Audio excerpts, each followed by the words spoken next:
Hello, my name is Robert Sego, and I'm part of the food detection team in vertically integrated projects.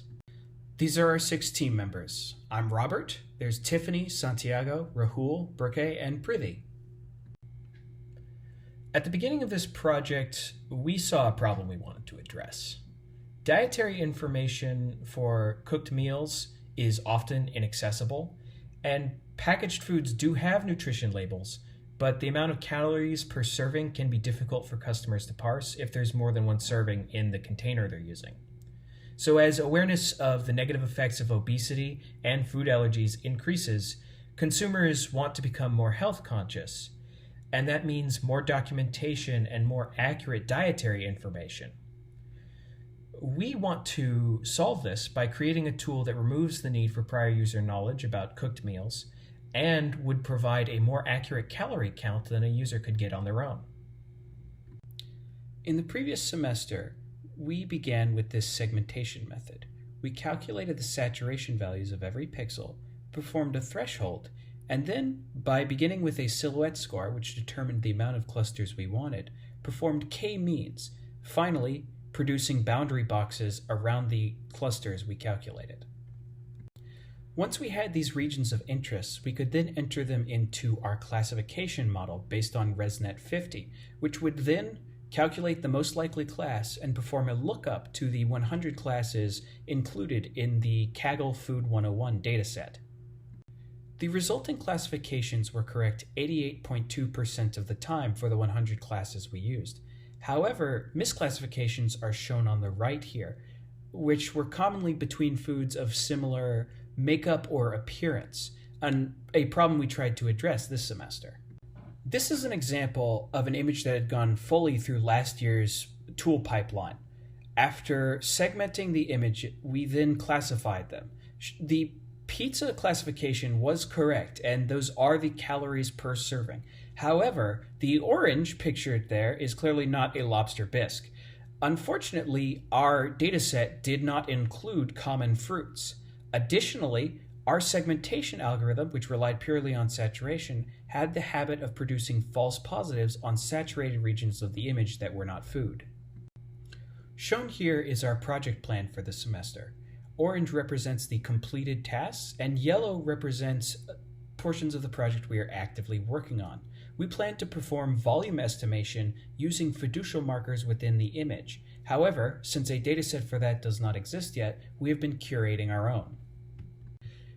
This is an example image from our fairly small dataset at the moment that consists of food items placed next to a fiducial marker.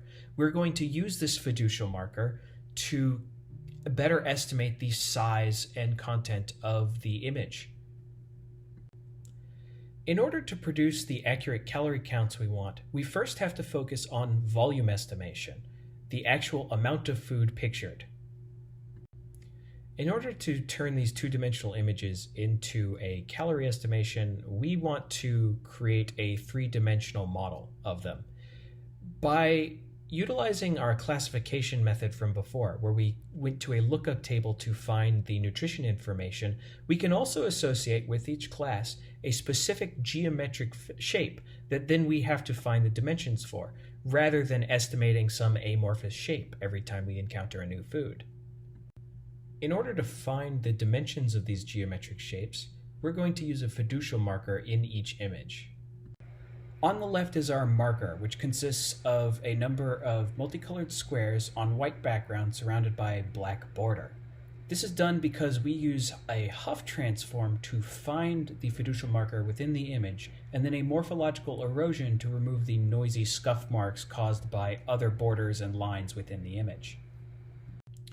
Once we've found the marker, we can perform a calculation based on the amount of pixels it takes up in the image in ratio to the real distance that it takes up in real life, 2.625 inches. As shown there in the trigonometric diagram on the left, it is a fairly simple calculation that is reliant on the field of view of the camera. If the field of view is wider, it must take up less space within the image. If it is smaller, it will take up more. In addition to that, we also want to know the pose angle. Essentially, at what angle was the image taken from the surface on which both the fiducial marker and the food were placed. If the fiducial marker is placed perpendicular to the camera, like it is in our example images, the calculation of the pose angle is actually fairly simple, just a height divided by base width ratio. Using that fiducial marker, we've now calculated both a pose angle and the distance away that the table plane on which the food is placed must be. This is important because if a food object is high in the two-dimensional space that represents the image, it represents more volume than something placed closer to the image but that represented the same amount of pixels. This is because all images taken with a camera are subject to foreshortening. Things closer appear larger and things farther appear smaller, but something could still represent a equal or larger amount of volume if it's placed further back in the image. That is the whole point of this fiducial marker. It is to help us calculate at what ratio do we need to multiply our volume estimation in the future. Next, we wanted to improve our segmentation algorithm. The pure saturation approach used before we found was not sufficient for our purposes. The approach we've been working with this semester is a neural network model called UNet. It is an autoencoder consisting of 9 blocks, 4 encoding, 1 code, 4 decoding. An input image is encoded until it is represented by a relatively small amount of numbers called the code, and is then decoded into the mask shown on the right there. The individual blocks themselves consist of a pair of convolutions followed by either max pooling or, in the decoder, upsampling. The results for our model are shown here. The input image produced a predicted mask very similar to the original mask. Near the end of our 100 epochs of training, we had an IOU coefficient of about 0.9193, very close to 1. For reference, the IOU coefficient is just the intersection between the size of the intersection between the actual and the predicted mask divided by the size of the union between the actual and the predicted mask. On our example images, we had a small bit more difficulty because the food pictured is often at a much harsher angle than was used in the Unimib 2016 dataset. Whereas the Unimib 2016 dataset consists of images taken from above, looking down, we are generally trying to get about a 45-degree profile to get a better silhouette of the volume of the food. One of the reasons we chose the UNet structure is because we want our model to perform instance segmentation.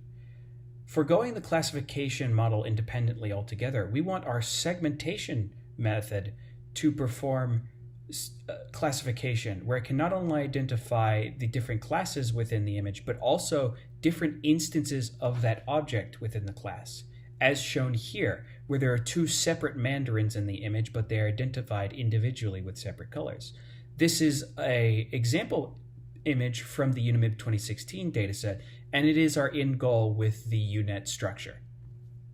Additionally, we want to improve our fiducial marker detection so that we can get a more accurate vision of where the plane that the food items are placed on top of is in 3D space. That way we can get an even more accurate volume estimation.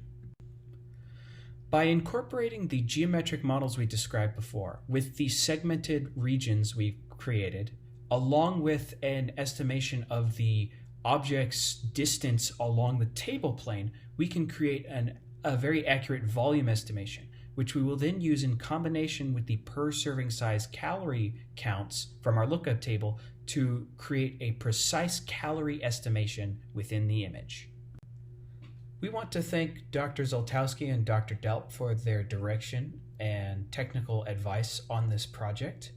We plan by next spring conference to have accurate calorie estimations of these example images we showed earlier on in the presentation.